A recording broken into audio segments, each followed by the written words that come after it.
tell you guys a story about something that happened when I was my first year in college. I was, at that time, just starting out on the spiritual path. So I went to St. Joe's. I lived in Marion. Every morning I would walk up City Line Avenue. If you're familiar with the area, you've got like St. Joe's. Then as you come a little bit further down, you got the Cardinals' residence. And then after that, there's a cloistered nunnery. And that basically means they don't come out and you don't go in. So I was walking along one morning, and this dog, big German Shepherd, female, comes down to this, it's like a 6-foot cyclone fence next to the sidewalk there. The dog comes down and gets all nasty. So I thought, I'm just going to close my eyes here, stand next to this fence, and send some loving vibes out to this dog, And sure enough, within like 30 seconds, a minute most, the dog just calms down. She's got my vibe, we're vibing. It's like sending the love out. She's just sniffing around. And I'm like, this is cool, all right? I'm feeling good about this, right? So the nuns must have been watching, because up at the top of the hill comes this big male shepherd. I'm guessing it's the pick of the litter, like mom, and that's the boy, right? Comes barreling down the hill, wide shoulders.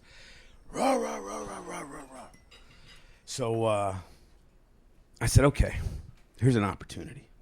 I'm going to stand as close to this fence as I possibly can, close my eyes, and just trust that there's a fence between me and this vicious dog. And this guy wasn't letting up. He was just all teeth and gnarly.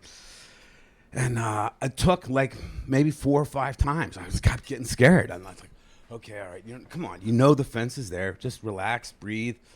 Send some loving vibes out to the dog. Send some loving vibes out. And, get scared. And I finally got back to that place where I was like in my zone.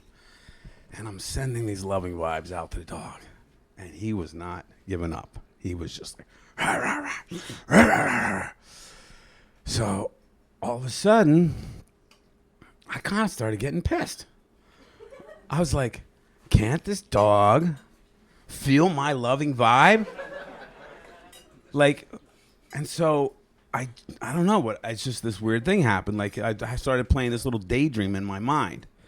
So in the daydream, I was on the other side of the fence with the dog, right?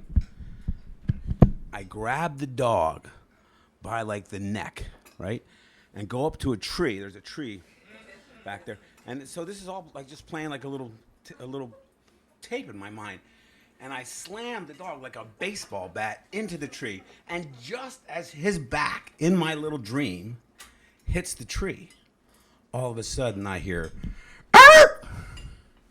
And that just wakes me up, and I'm looking out, and I'm like, the dog turns around and takes off about 15 feet away. He's like way back here. Ruh, ruh. Like that dog read my mind. It was the exact moment when that his back hit the tree that he yelped like that, and he wouldn't come anywhere near that fence for another bunch of minutes. So at that point I was like, man, what is going on here? It was only later on that I heard from a Native American healer and a tracker and a teacher that when you want to communicate with animals, they don't speak our language. They don't have the same software that we have, but they do see images.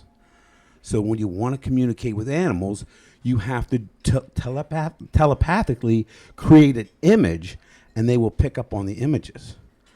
So it's kind of like when you get a dream and you're trying to figure out what the message in the dream is, you can do the same thing with your animals. You just create the dream out of your own mind, make it up, and let them read that. And I wish you luck with that endeavor. Thank you very much.